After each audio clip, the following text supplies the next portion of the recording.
सुप्रभात बच्चों, मुझे आशा है कि आप सभी बहुत अच्छे होंगे और अपने घर पर पढ़ाई कर रहे होंगे। बच्चों, मैं आज आप सभी को सप्तमः पाठा मूर्खा मित्रा पढ़ाने वाली हूँ। तो चलिए शुरुआत करते हैं। सभी बच्चे पाठ 7 ओपन कर लेंगे। अपनी पुस्तकें निकाल के पाठ 7 खोलेंगे सभी। मूर्खा मित्रा। तो चलिए मेरे साथ सभी बच्चे पढ़ेंगे भी।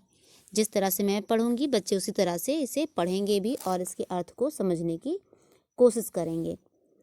पूरा काले एकस्मिन् नगरे एका धनिका नृपा आवासत। बहुत पहले की बात है, प्राचीन समय की बात है। एक नगर में एक धनवान राजा रहता था। सह स्वभावेन अति दयालु उदारा दयासीना दानशीला च आसीत। उसका जो स्वभाव था वो बहुत ही दयालु, उदार और क्षमाशील व्यक्ति था। तस्य भवने बहवा पशुआ अपि आसन। और उसके भवन में बहुत सारे पशु भी रहते थे। तेषु पशुषु एका वानरा अपि आसीत। और उन पशुओं में एक बंदर भी रहता था। मेरे साथ सभी बच्चे पढ़ते रहेंगे, ठीक है, जिससे कि आप सभी को संस्कृत पढ़ना आ जाएगा। अब देखिए यहाँ से, सह वानरः धनिकम प्रियः आसीत। और जो वो बंदर था वो धनिक मतलब राजा को बहुत ही प्रिय था। सा धनिकस्य सेवाम अकरोति। और वो उस धनिक मीन्स राजा की सेवा करता था। अब यहाँ से देखिए, एकदा रात्रौ धनिका स्वशयन कक्षे भोजनोपरान्ते सुप्तः आसीत। और एक बार रात में जो धनिक था मतलब राजा था, वह अपने शयन कक्ष में भोजन करने के बाद सो रहा था। सः वानरा धनिकस्य समीपे अतिष्ठत्। और जो बंदर था वो धनिक के समीप में बैठा हुआ था। व्यंजनेन तम आजीवी जयत चा। और वो उनके बगल में बैठ के क्या कर रहा था, पंखा से हवा कर रहा था। एका मधुमक्षिका तत्र आगत। और फिर एक मधुमक्खी वहाँ पर आ जाती है। सा पुनः पुनः धनिकस्य नासिकायाम उपरि उपविशत। और वो बार बार राजा के जो धनिक था मतलब राजा था उसकी नाक पर बैठ जा रही थी। मधुमक्षिकायाः अनेके कृतये सह अति क्रुद्धा अभवति। और जो एक मधुमक्खी जो थी वो बार बार इधर उधर बैठ रही थी, उसके इस काम से, मधुमक्खी के इस काम से जो बंदर था उसको बहुत गुस्सा आ जाता है। सा वानरः मधुमक्षिकः हन्तुम। और जो वो बंदर था वो क्या करता है, उस मक्खी को मारने के लिए धनिकस्य खड्गेन प्रहारम आकरोति। वो जो है बंदर उस मधुमक्खी को मारने के लिए तलवार से उस पर प्रहार कर देता है। जो धनी था, मतलब राजा था, राजा की तलवार से उस पर प्रहार कर देता है। आगे पढ़ते हैं हम लोग।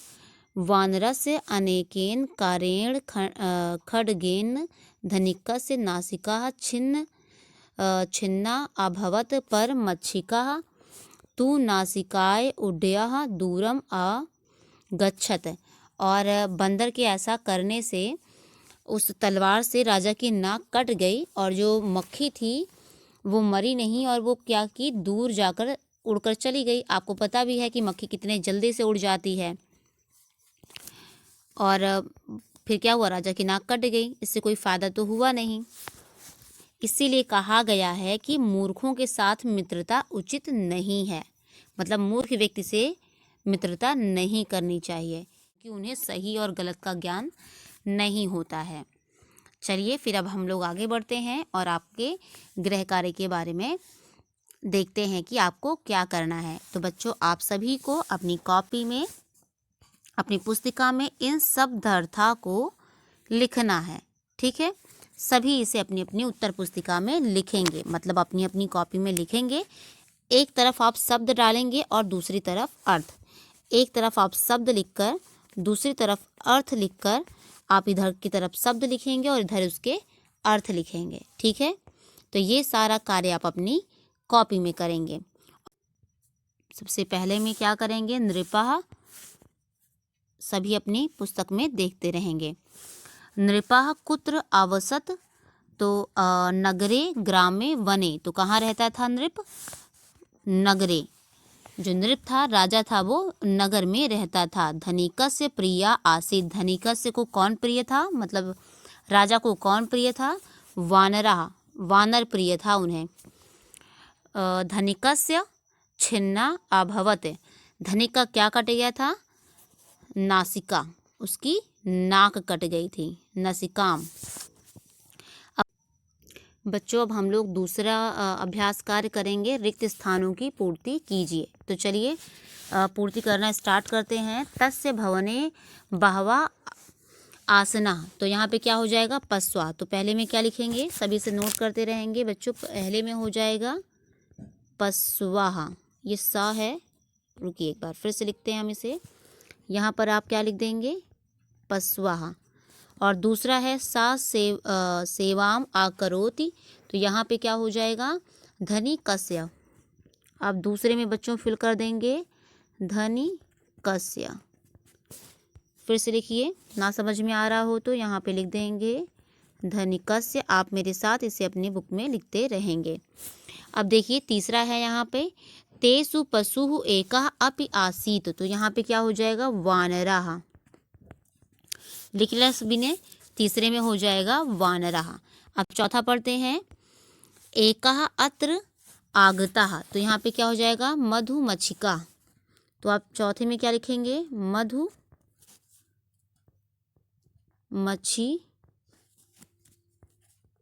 मधुमक्षिका हो जाएगा, किसमें, चौथे में हो जाएगा। और पांचवें और आखिरी में आप क्या लिखेंगे, मूर्खये सह न उचित, तो यहाँ पे हो जाएगा मित्रता। आखिरी में आप क्या लिखेंगे, मित्रता, मित्रता हो जाएगी। ठीक है, तो आप इस तरह से इसे अपनी पुस्तक में करेंगे। ये सभी आपका बुक का काम होगा, इसे आपको अपनी कॉपी में, उत्तर पुस्तिका में नहीं करना होगा। चलिए अब हम लोग आगे बढ़ते हैं तीसरे अभ्यास कार्य की तरफ, जिसमें आपको क्या करना है, निम्नलिखित सत्य कथन पर सही और असत्य कथन पर गलत का निशान लगाना है। तो पढ़िए, यहाँ पे सबसे पहले है मूर्खये सा मित्रा ना उचिता, तो यहाँ पे क्या है, ये सही बात है कि मूर्ख के साथ मित्रता उचित नहीं होती है। एका वानरः नृपः प्रियः न आसीत्, तो जो बंदर था वो राजा को प्रिय नहीं था, ये क्या है, गलत बात है, राजा को बहुत ही प्रिय था। नृपयस्य भवने बहवा पशवा आसना, तो राजा के भवन में बहुत सारे पशु थे, तो ये सही बात है। धनिकः नृपः अति दुष्ट आसीत्, जो धनी राजा था वो बहुत दुष्ट था, ये गलत बात है, वो बहुत ही दयालु और अच्छा राजा था। एका मधुमक्षिका वानरस्य नासिकायाम उपरि ही उपविशत, तो एक जो मधुमक्खी थी वो बानर के नाक पर आकर, बंदर के नाक पर आकर बैठ गई थी, गलत बात है। वो बानरस्य मतलब बंदर के नाक पर आकर नहीं बैठी थी, राजा के नाक पे बैठी थी, तो ये क्या हो जाएगा, गलत बात हो जाएगी। तो इसे हम गलत का निशान लगाएंगे। अब बढ़ते हैं हम लोग चौथे अभ्यास कार्य की तरफ, जिसमें आपको यहाँ पे निम्नलिखित को सुमेल कीजिए। तो चलिए सही मेल करते हैं। यहाँ पे धनिका क्या था, धनिका नृप था, एक राजा था। धनिकम प्रिया, धनिका को कौन प्रिय था, वानरः प्रिय था।